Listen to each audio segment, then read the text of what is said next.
Ngayon, biglang lumitaw na din mga kababayan si Trillanes kung bakit siya nandoon sa Senado. O ito na ngayon ang sabi ni Trillanes. Kaya ako nandito dahil personal request ni Senator Bato de la Rosa. Dala yung warrant of arrest ng ICC. Sir, pwede pang iba yung warrant, sir? Pwede yung warrant.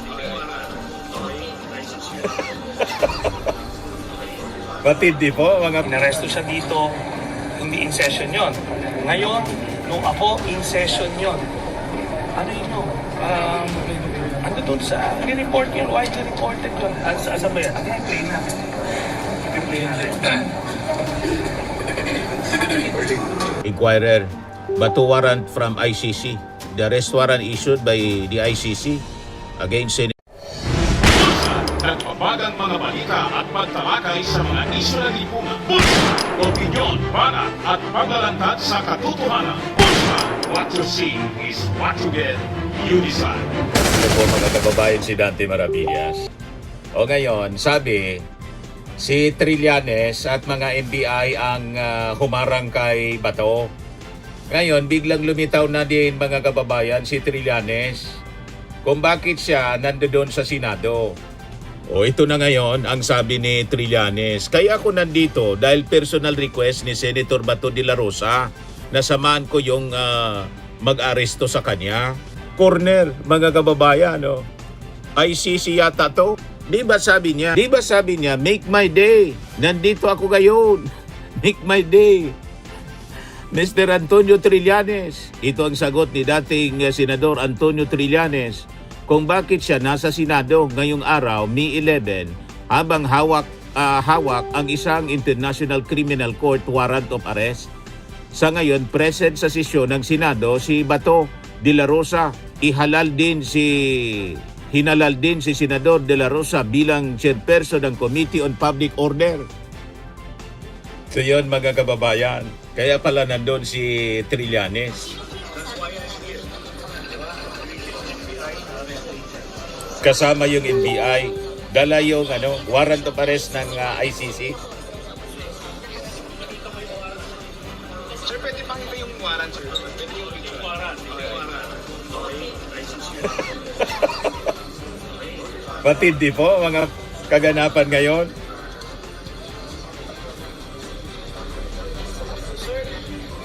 Binigita niya sa media.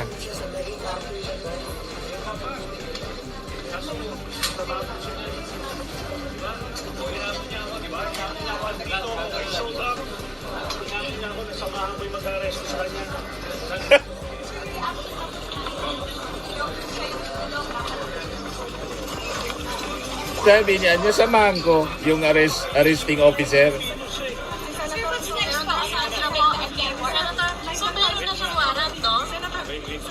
Bakit kayo nandito kasama yung NBI? Sige sir. Sir, stop lang saglit. Matindi si Trillanes pa. Apo. Sabi niya, pag national TV, nasamahan mo daw yung mag-aresto sa kanya. Sabi ikaw ngayon. Dati dito yung, pinakita ko sa inyo yung warrant ng agency. Dati dito yung NBI, arresto yun. Siya naman yung, nandito, tayo lumabas. Senator, so confirm nyo hawak ng NBI ang warrant of arrest ng ICC para kay Senator de la Rosa? Yes. At, pero yun nga sir, dito sorry ha. Anong role mo? Bakit mo kayo narito? Galit dahil bakit may kasama Kaya ako pumunta rito dahil personal request ni Bato na samahan ko yung mag-aaresto sa kanya. So yung commotion kanina, sir, kasama kayo sa promotion kanina sa video. kapag mainit, Ang dali. Pauwi ng NBI si Senator de la Rosa para pigilan umakyat. Wala ako doon. Eh kung hindi doon ako, inayapos na yun. Sir, ano yung pinakakita ng warrant kanina? sir, patingin ulit. Ay, kagulo yung media. Ano mo lang? Ito yung warrant of arrest na hindi, ito yung hindi public warrant of arrest yung masabi lang na may warrant of arrest. Ano na yan? It's now publicized. Wala na. Meron tayong batas kasi, Republic Act 1951. Kasi doon, government authorities may surrender him. Diba? Kung merong akusado na iniimbisigahan ng international ma-review na. Okay. Yun ang ginagamit natin dito. So, pwede pa ngayon. Pwede pang ayusin yan ngayon, sir. Ihabol today. Sir, pahabol yan. Ano Paano ini sa why are lumabas, you sir? here? Hindi na natin papalabasin yan si Sir, why are you here? Sir, why are you here? Why are you here, sir? Andito ako dahil nag-request si Bato. Actively, National TV, nasamahan ko'y mag-aaresto. Nandito ako ngayon. You have the warrant, sir? Napakatapang ni Trillanes. O, masusukat ngayon ang tapang ni Bato. Lumabas na siya. Request ni Bato. O, ito si Trillanes. Pero rules are rules. Gumawa siya ng krimen, nag-imbestiga, inisyuhan siya ng warrant. Sir, how about yung comment na ano daw, it's a way to stop the leadership change? Eh, ngayon lang siya sumilpot eh.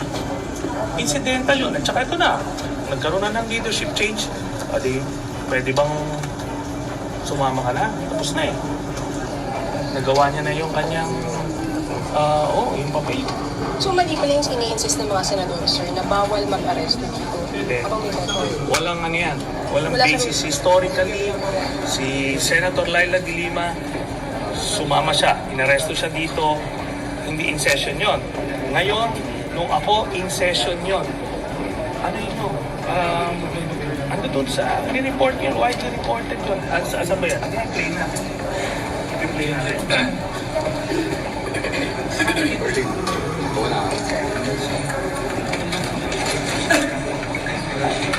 Safe mo lang.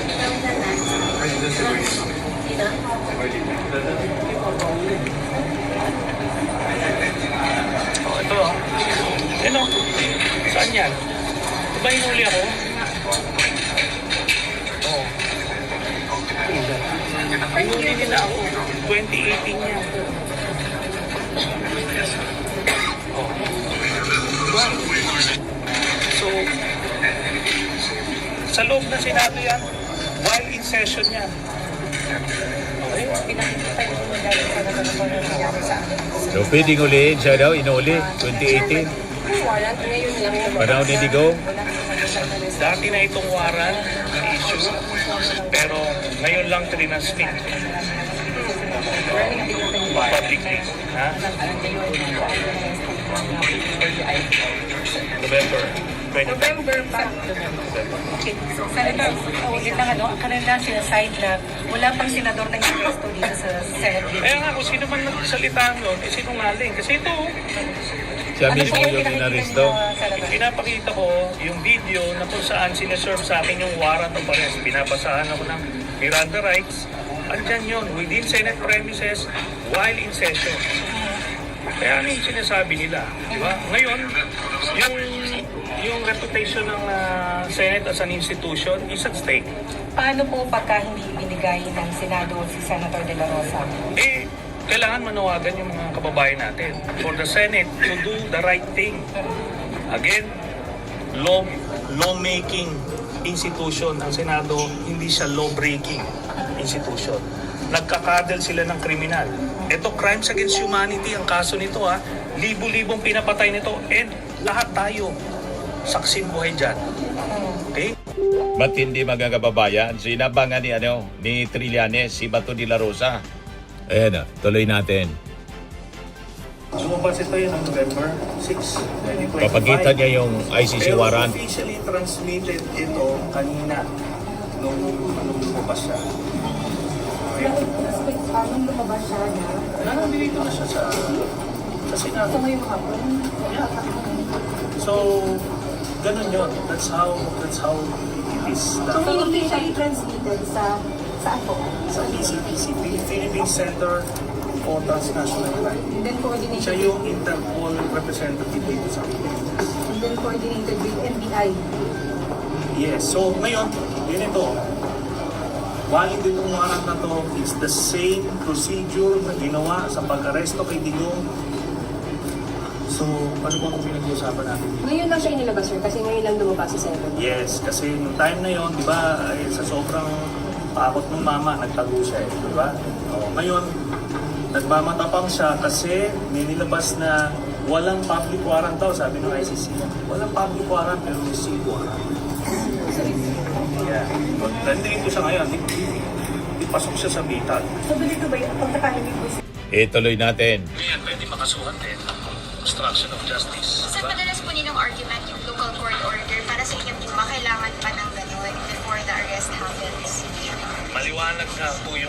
batas natin, Republic Act 9851, dun sa jurisdiction, sinasabi doon na kung merong akusado o iniimbestigahan ng International Tribunal, ay ang Philippine authorities may surrender that person. So, ito yon. Yun ang ginamit na basihan sa paghatid kay Digong sa The Hague. Hindi yan declared as unconstitutional by the Supreme Court. Walang ganon. Yung provision na yon, hindi siya sinantabi. So, valid siya na batas. Sir, technically naka-lockdown po ngayon ang Senate. Would this affect po yung paghihintay o yung pagsundo kay Senator Bato? Hindi, nasa sa kanya yan eh. Pag nakahanap siya ng tapang niya, at ibis na nananaig yung kaduwagan niya, edi gano'n. Sir, would you know kapag na-arrest siya ngayon, ililipan na rin po siya sa dahil? Sana, yun ang ating hindi na ako privy to. Paano sir pag ginamit yung argument, yung forma daw po ng pag-wrestle ng NBI sa kanya kaya hindi siya sasama? Bakit? Kanina daw siya pumasok ng Senator. sa kanya. Dapat niya, ginapos na siya kanina eh, ora mismo. Naging, ano pa nga, binigyan pa siya ng konting puwang eh. In fact, ang Dapat ginapos na daw. pwede siyang makasuhan doon, evading arrest na kagad siya. So sir, Maraming ano dito. mas violation. okay ba sir na hindi siya pumunta na lang dito o nakasabay strategy ba? O na, kasabay-sabay. Hindi, diskarte niya yan. Siguro, akala niya, walang warat, kaya sa lumabas. Kaya hindi ito ngayon. Hindi mate. Okay? Ito yung warrant of arrest ni Bato, mga kababayan. May picture niya mismo. From pre-trial chamber 1. Yan mga judges, mga kababayan. Sabi dito sa report, Inquirer, Bato warrant from ICC. The arrest warrant issued by the ICC against Senator De La Rosa shown by former Senator Antonio Trillanes. May breaking news din ngayon. Na-impeach na si Sara. Isama na natin ito. Breaking news, Sara Duterte. Vice President Sara Duterte, an aspiring president in 2028, now has the unsavory tag of being the first Philippine official to get impeached by the House of Representatives not once but twice. Ito, may ikuan pala si Amy Marcos. May recorded na naman tungkol kay Bato na tinatakot daw. Tinatakot naman ninyo si Bato nung isang araw. Nako, putok ang balita na may arrest warrant na mula sa ICC si Bato. Naku, ano ba naman yan? Pagkatapos noon, mabilis pa sa alas 4, sabi ng ICC, wala naman kaming pinapalabas na warrant of arrest. Ano ba yan? Pagkatapos noon, eto na naman kaninang umaga, CIDG says, isasabpina. Sabpina, pero dadakipin daw sa hulihan. Ano ba itong ginagawa ninyo kay Bato? Ginugulo naman ninyo ng ginugulo. Ang maliwanag, walang ICC warrant para kay Bato. Wala ano ba daw. kayo? Bakit kayo nananakot? Pero matitindi ang tanong Napatibong ngayon. po. Unang-una, harapan na ba ninyong inaamin na nakikipag-ugnayan kayo sa ICC? Nako, DOJ, DILG, Tapos? talaga ba? May hotline na kayo sa The Hague? Pambihira naman. Ano ba ibig sabihin yan? Tapos may sinasabi pa ni Secretary John Vic na may 10,000 tropa para hulihin si Bato. Talaga ba? Sa unverified information, walang kasiguraduhan, maglulustay tayo ng milyon-milyon para sa mga tropang huhulis kay Bato? Higit sa lahat, inaamin na ba natin na hindi natin kaya ang hustisya sa Pilipinas? Wala na tayong soberanya. Surrender na tayo, ibigay na natin sa ICC lahat ng kapangyarihan kasi hindi kaya ng Pilipino. Walang kwenta lahat ng abogado. Patay na lahat ng korte. Serado na ang buong justice system ng Pilipinas. That in fact, we are a failed state. Tama ba yun? Ito ba ang ibig sabihin ng lahat na ito? Para lamang madakip si Bato. Malinaw na may na ang intelligence ng kampo ng Duterte. Di ba? Nabitag si Bato, mga kababayan. So hintayin natin yung pagkaladkad sa kanya kasi hindi pa lumalabas si Bato. Yung Senado nasa suspension ng session.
Ito naman po, Firmax Firming and Lifting Cream, pinapahid po sa mga pulses in affected area. Mainam po sa paninigas ng mga kasukasuan. Ito naman po, Automax Radiant Serum. Sa mukha naman yung application, anti-aging po siya. You will look 10 years younger than your age. Sa mga cancer patients naman po, baka lang gusto ninyo itong itry. Ning siya red mixed fruit drink. Hindi mo po siya gamot, food supplement siya. Kaya lang, gawa siya mga kababayan sa goji berry. Yung goji berry, may anti-cancer properties. O ngayon, yung mga inquiries ninyo, dumiritso na lang kayo sa aming messenger sa Facebook para masagot namin agad. Ayos pa? Ayos na ayos niya, Mr. Maravilla. Sa mga nagana po ng malinis and spacious fitness gym, pumunta lang po kayo sa aming Colossal Fitness Gym. May Grab car rental din po kami. But anyway, ito po pala yung aming bagong product na binibenta online. I am worldwide amazing pure organic barley powdered drink mix from Australia. Negosyo to ng aking anak na architect entrepreneur Riz Maravillas. Ayan po. Kontakin na lang po ninyo siya, Riz Maravillas on Facebook. Ang mga health benefits niya, boost immunity, improves digestion, enhance energy levels, pack with antioxidants, prevent cancer. Ito naman po yung bago naming product na binibenta online. Eye Glow Serum, whitening po siya. Tingnan ninyo yung epekto sa aking anak na architect before and now. Yung mga inquiries po ninyo, dumiretso na lang kayo sa kanyang Facebook account, Riz Maravillas.